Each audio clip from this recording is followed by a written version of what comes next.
Warren Buffett, right here now to talk about the jobs market and also about the future of the economy. Warren, great to have you with us here. Thanks for having me. Finally, the light is coming through. Great.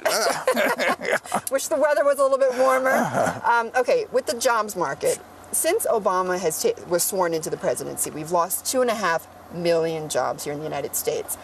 Why are you so confident that we're going to get those jobs back? Well, because the American economy works that way. I mean, we have gone through, I don't know how many recessions, perhaps 15 in the history of this country. And for a while, we used to call them panics at one time, and then we call it a depression, we call it a recession now.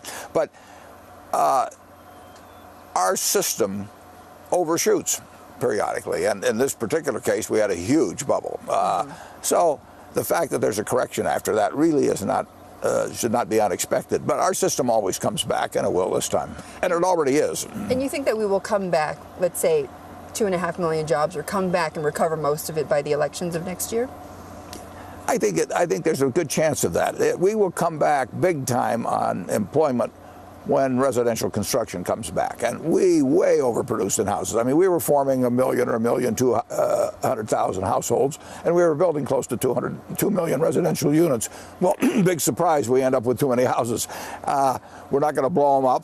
We're not going to have kids start getting married at 12 or something. So there's a natural correction, and the only way a correction takes place is to have households formation exceed new construction by a significant amount for a significant period of time. Okay. We've had it for quite a while, and when you see these figures of 500,000 or 600,000, that means we're sopping up housing inventory, and I don't know exactly when that hits equilibrium.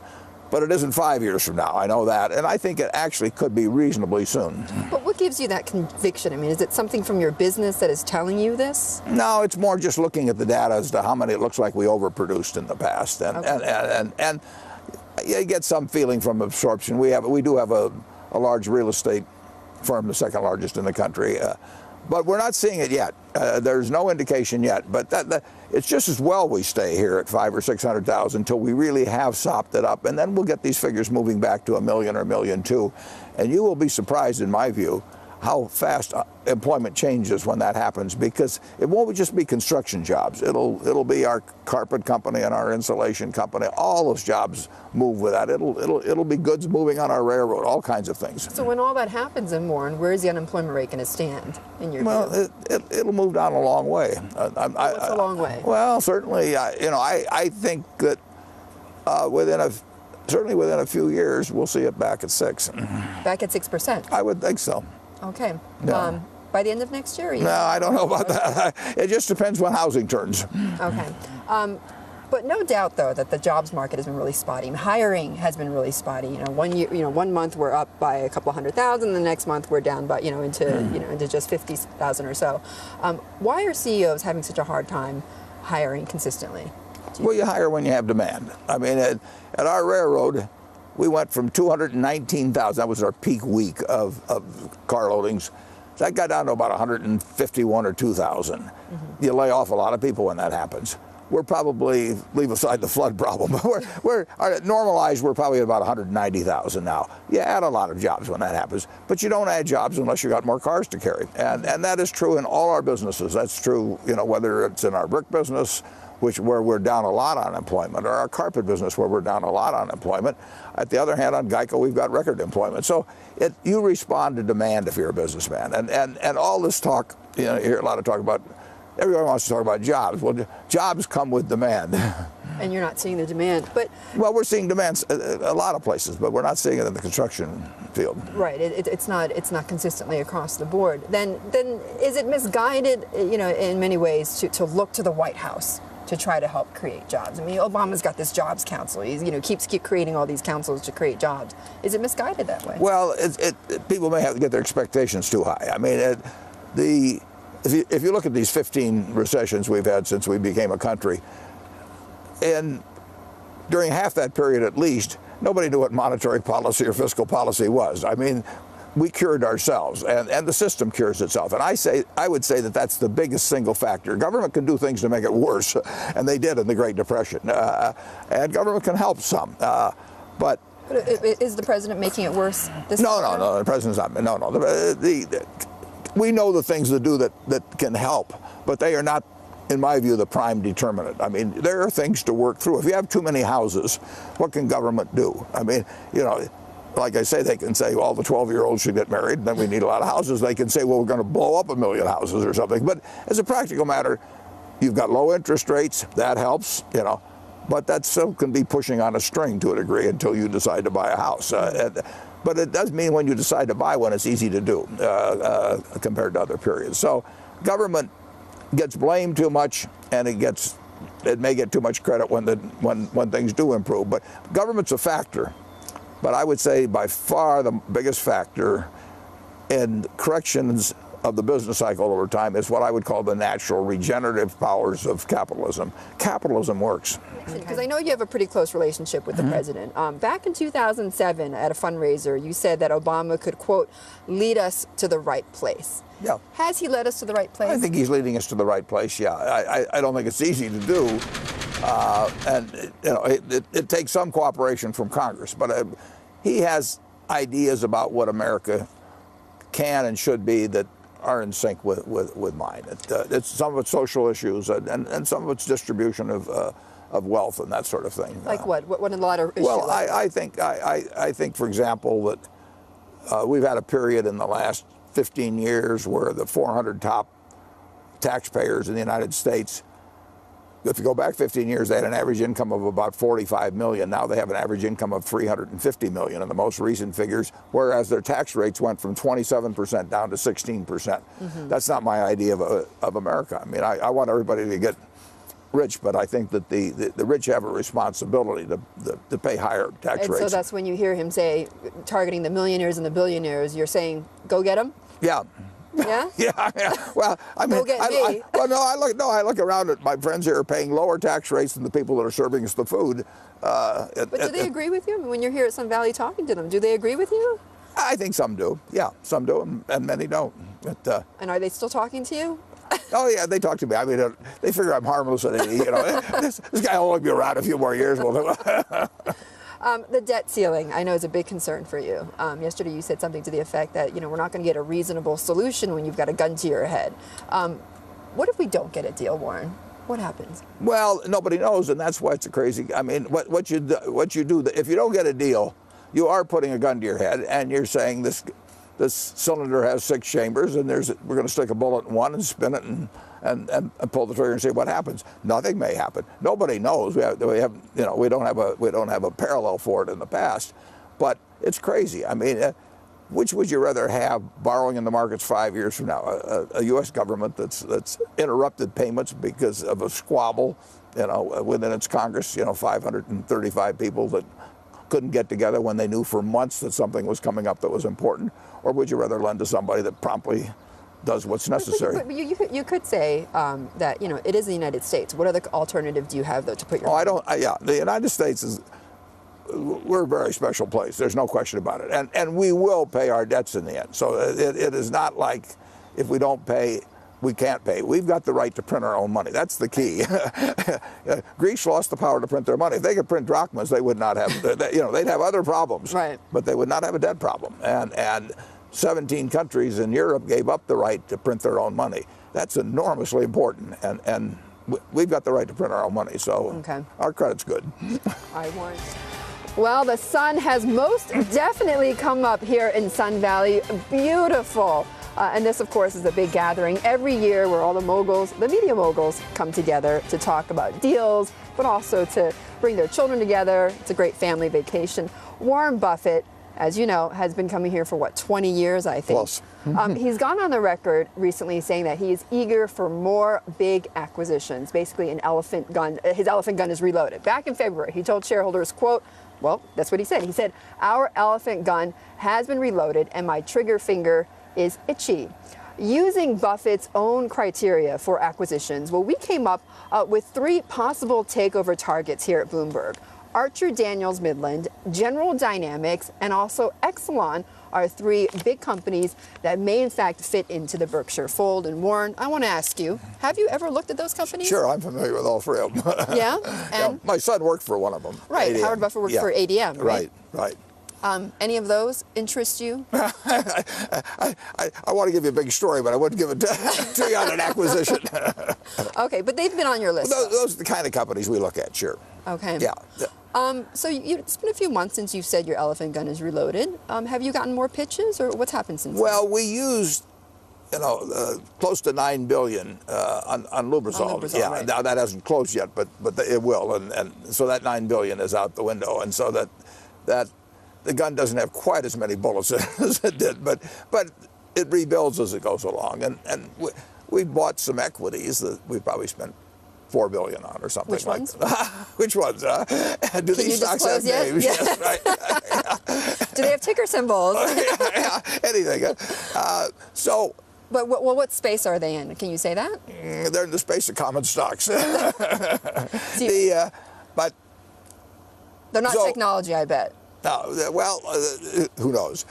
In any event, we would like to find, we're always looking for companies we can buy. Okay. And we can't buy quite as big a one as we would have been able to if we hadn't done Lubrizol, for example. But right. the gun does get reloaded as money comes in. Well, could we see another acquisition, let's say, by the end of this year? I would hope so, but I wouldn't want to bet on it. There's nothing in the works right now, but the phone can ring tomorrow. That's the way it happens. Warren, have you changed your criteria at all? When people or banks, when they come up and pitch you ideas, or wherever the ideas come from, has your criteria changed at all from today than it did, let's say, a year or two ago, in terms of, what are the first questions you ask? Or no, not from a year or two ago. Over time, it's gotten bigger just because of our resources have grown. But other than that, the way we look at businesses does not change. Okay, and nothing about the economy has the economy never changes how we feel about a business. I mean, when my partner Charlie Munger and I talk about a possible deal, we don't talk about the economy. It's there, but we know if we live another 20 years, we're going to have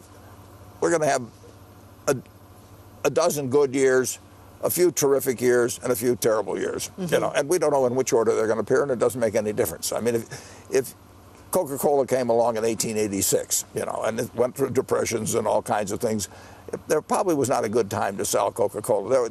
If you sold it 10 years ago, you'd have sold it at a very fancy price, but you never know that at the time. Overall, we stick with good businesses. Here, Warren, at Sun Valley, obviously, a lot of people are here talking about deals. Are you tempted at all to buy into technology at all? I mean, I know you've been averse to technology companies, but have you? I'm tempted to buy companies I understand, and if I find one I think I understand, we would buy into it. But it's not because of the name tech. It's because my criteria involve buying companies where I think I know what they're going to look like, and by that I mean their competitive position in 5 or 10 years, and that's a lot easier to do if it's Wrigley's Chewing Gum than if it's a tech company. Eric Schmidt, the chairman of Google, he made some comments recently about some of the major tech companies. I just want you to hear what he had to say recently. Let's roll that soundbite. There are 4 companies which are exploiting platform strategies, I think, very well. Obviously, one of them, in my view, is Google. The other 3 being Apple, Amazon, and Facebook. And each of them, we've not in our industry, and I've been doing this for 35 years, we've never had 4 companies growing at the scale that those 4 are in aggregate. Warren, did you ever feel you missed the boat on any of those 4 companies? Well, I did miss the boat, but I don't mind missing boats that I don't know enough to captain. But really, for somebody who knows derivatives, Warren, I mean, those are some of the most complex financial instruments, I would say, known to man. You can't wrap your head around some of these tech companies? Well, no, I don't think I can understand all derivatives by a long shot. Than most. Well, but a few. I mean, I don't have to understand everything. I just have to be right about the things that I do. Tom Watson Sr. one time said, "I'm no genius, but I'm smart in spots, and I stay around those spots." And there's a lot of truth in that. So I don't have to be right on hundreds of things. I don't have to be right on dozens of things. I can just be right on a few things as long as I know the game in that arena. You were talking with Mark Zuckerberg yesterday, right? Right. What do you think of him? I think he's terrific. It was a very interesting conversation. I think that Priscilla, his girlfriend, is terrific too. What did you talk about? A lot of things. About his business? Oh, but we talk about a lot of personal things too. Did he try to get you to sign on to Facebook? No, he doesn't. He's got 600 million or whatever it is. One more isn't going to make any difference. Well, the reason why I ask is I wonder what you think about these social networking companies. I think obviously, that those people have seen a product that, in effect, the customer didn't see himself until he signed on. So you got to admire. I mean, I admire Steve Jobs and people like that when they see something that the customer hasn't yet seen. Henry Ford did it with the car. I mean, that's impressive. Do you get a sense though that these companies are driving a technology bubble, another one? Not necessarily a bubble. The public drives the bubble. If you got Jeff Bezos or Mark Zuckerberg, they go about doing their business very well every day. If people look at them and say, there must be a whole lot of other tulips around, and therefore I'm going to buy any tulip that comes along. It's people and greed that form bubbles. It's not the guy that really turns out the product. But do you think that that's what we're seeing in some of these valuations? I mean, Groupon at $20 billion, Twitter at $7 billion. Anytime you see companies that were worth nothing a few years ago become worth 50 or 100 billion, you are going to get people very excited about the fact that they can pick the next one. And you'll get brokers that promise them that they can tell them what they are, and you're going to get a lot of people that are disappointed. Not that easy to create a $100 billion company. No, I mean, have you, Warren, ever been tempted? I mean, have you been, because I know you read through, you love reading all this, data, and you read through annual reports and also filings. Have you been tempted to read through any of the S1s that these companies have filed? Oh, yeah. Matter of fact, I asked a couple of them to send me S1s. Which ones? Well, I asked a fellow the other day. He said he'd sort of copying his company on Berkshire, so I said, well, send me the S1. Maybe I'll ask for a royalty. You mean he was looking at IPOing his company? They are, yeah. They are. Can you say which one? Or? I shouldn't quote him, yeah. But has there been anything, I mean, have you read the Groupon S1, for instance, or the Zynga S1? I mean, I want to get your take on what you think. I will. I will. And what would you look for in that? I just find it interesting. I mean, these people have developed very interesting businesses and a lot of imagination and some scale. And no, I read S1s like other people read Playboy. That's what happens when you're 80. Okay, and I'm looking at that chart right behind you. It does look as if equity futures have gone down, have tanked on this ugly, as Lizzie was describing, an ugly report. You can't describe it any other way. Warren, 18,000 jobs only. What do you make of this? Well, it means that we're still a ways off from getting to be where we should be. But what was the unemployment? But you're an optimist, right? Oh, sure. What was the unemployment rate in February of 1950? I don't know. All I know is I bought some stocks then that have worked out very well subsequently. It's obviously of enormous importance, to the American economy over time. But we went through in the fall of 2008. As cataclysmic a panic that spilled over, and the financial panic spilled over into the economy, as you can imagine. That's why you had those minus 700,000 figures there for a while. That doesn't turn around in a week or a month or even a year. And on the other hand, we are coming back. I can tell you that from our businesses. Something like this, though, Warren, makes it a lot harder when you're then talking about the debt debate, right? It makes it a lot harder when you're talking about President Obama being reelected, when you see a jobs number like this. Well, he would not like the election to be held today, I'm sure of that. But in terms of, it's a long time between now and next November. And it will depend really on when housing comes back. Okay. Right before this, I know you had thought maybe it might even come in a little bit more to the upside, though. I mean, nobody, and to everybody's credit, I mean, nobody had thought 18,000 that it would be this big of a miss. I want to turn now, though, to Wall Street, because this is part of the economic story and part of the job story, Warren, which is banks and regulation.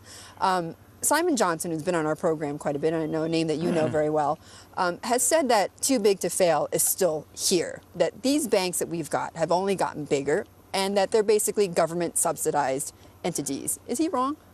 Well, I don't think there's any question that there's a number of institutions that are too big to fail, and we may be seeing that with countries that we're certainly behaving, or Europe is behaving as if they've got a problem with too big to fail, and.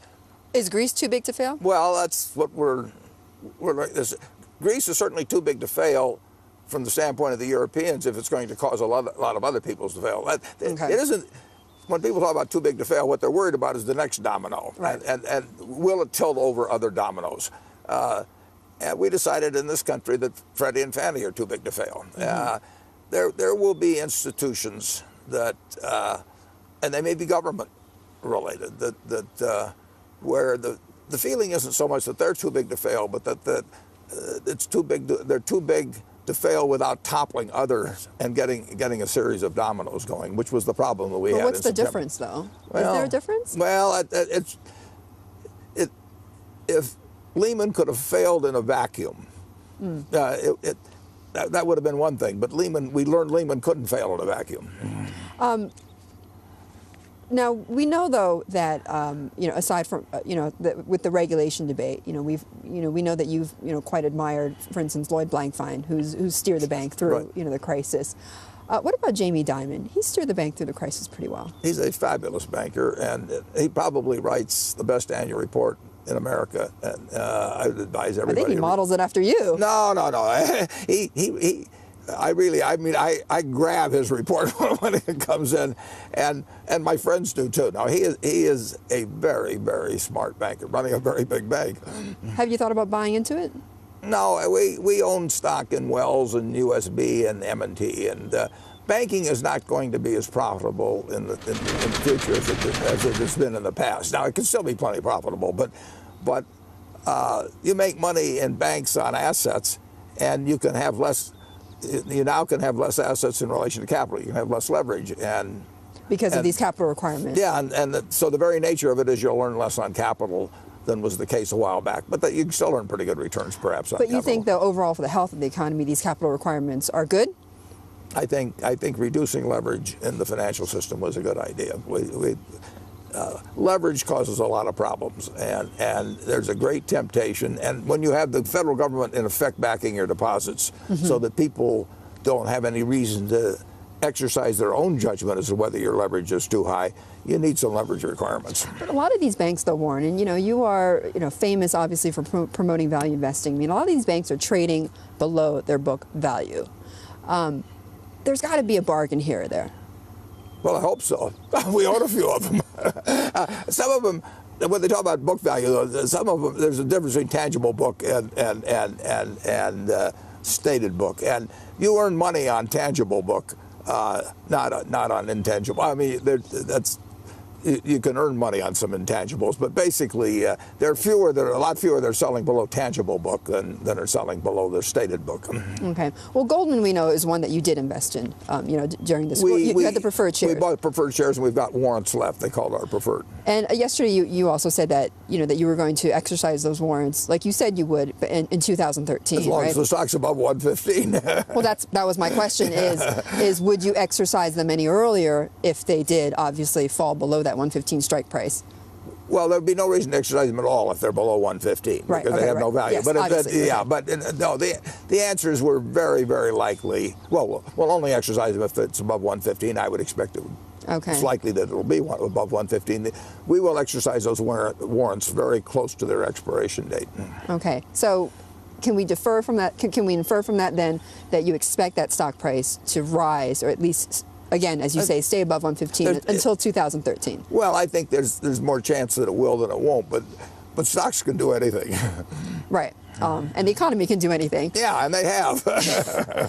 Getting back to regulation, though, Elizabeth Warren, a lot of controversy there about her being consumer finance chief. What is your view on her? Well, she's made a lot of enemies, obviously, but we needed a lot of correction. And I mean, when you see what happened in the mortgage issuance market of 5 years ago, a lot of things took place that shouldn't have taken place, and it's up to both the industry and the government to correct it. I mean, it's great if the industry does it by itself, but it's clear you need a policeman, and she's a pretty good policeman. Well, I mean, what has she done so far that you think has been? Well, I can't follow all the details of it, but the main thing to do, in the end, you want people to take out mortgages where it's appropriate for them to do it, and where they know what they're doing, what the paper they sign and where they can handle the terms involved in the paper they sign. You'll always have people that lose jobs or their deaths or something, so you'll have some foreclosures. But you should not have masses of people entering into transactions that they don't fully understand. Right. It's such an important transaction in their life. I mean, it's huge. So there's a real job to be done in making sure that people both understand the contract they're getting into and can handle the contract under most circumstances. Well, aside from Elizabeth Warren, Tim Geithner, obviously, is part of Obama's economic team. There was some news out last week that he was possibly going to step down. And I hope he doesn't. I think he's terrific. Well, I was going to say, would it be a big blow if he did? Well, it would depend on who succeeded him on a number of things. But Tim Geithner, we are very, very fortunate that Tim Geithner has been there during this period. You've often been talked about that if there was an ideal candidate to replace him or to be Treasury Secretary, you would be. Would you ever do it? No, no. It's a thankless job, and I've got an easy job now. Why would I trade? What I want to talk about first, though, is the person that's left Berkshire, David Sokol. It's been a few months since the annual meeting when you pretty much laid out what happened. What's happened since? Have you talked to David since? I talked to him twice since the press release. Once he was on CNBC the next day, and I talked to him that day for a minute or two, and then about a week later for a minute or two, and that's been it. And that's been it. Yeah. Okay. Have there been any more inquiries from the SEC? Well, there was an initial inquiry that was labeled informal and voluntary, and pursuant to that, I talked to them one time, and it was not a deposition or anything of the sort, but and it was labeled informal and voluntary, and I was glad to talk to him. And was it the end of that? That was the end of it? That was the end of it. Yeah. Have you looked further into some of Sokol's other interests within Berkshire, like at Mid-American or BYD? We haven't. We don't. I mean, our audit committee looked to the extent they could, but obviously we don't have any subpoena power or anything like that. So presumably that may get looked at by somebody else, but we don't have that authority actually to do it. Okay. David Sokol held a special role in some ways at Berkshire. He was somebody that you deployed sometimes when you were looking at deals. I mean, he was the one that helped. He did a terrific job. And he helped put together, the deal at BYD, for instance. Do you have anybody now in that sort of role? Or do you need anybody now in that sort of role? Well, it's not exactly that role, but we've got managers that we've got a group of managers that I feel like I've got the 1927 New York Yankees. You may not be familiar with them, but Ruth and Gehrig and a few people. I think I get the idea. Yeah, no, we have an abundance of riches in terms of managers but Dave was a very good manager. Well, Howard was mentioning a few names. I mean, Matt Rose is one, for instance. He's a terrific manager. I mean, is he somebody that you might consider, putting into other, into different types of roles besides? He's doing pretty well where he is, but he could handle a lot of other things. There's no question about that. But he runs a very big business now and does it. He couldn't do it better. What about Todd Combs? Has he started buying stocks? He's bought just 2 stocks so far. Which ones? Can't say. I like the way you slide into that. Well, MasterCard is one that we've been hearing about. Is that true? Well, I think it showed up on a record that MasterCard was bought, and I'll put it this way, I didn't buy it. Okay. Got the message on that. Huge breakthrough. Now, going forward, though, when he's buying stocks, does he have to clear them with you? No. How's the process going? No. We have a little bit of clearance in the sense that there's a few things he couldn't buy. I mean, just because it'd be awkward. I mean, we wouldn't have anybody buy Microsoft because I'm so close to Bill that people would assume I was getting insider information. So there's just a few little items like that. But no, he can be buying stocks as we talk. Okay. Yeah. And do you have any particular goals for him by the end of the year? Does he have any particular goals by the end of the year? Well, he has designated a block of money, which he designated, and he can increase or decrease that block at his call. Okay. Warren, I'm so sad to say that we have to leave it here, but thank you so much. I know you've got a breakfast to go to. Yeah. So very much thanks to Warren Buffett here for staying with me throughout the job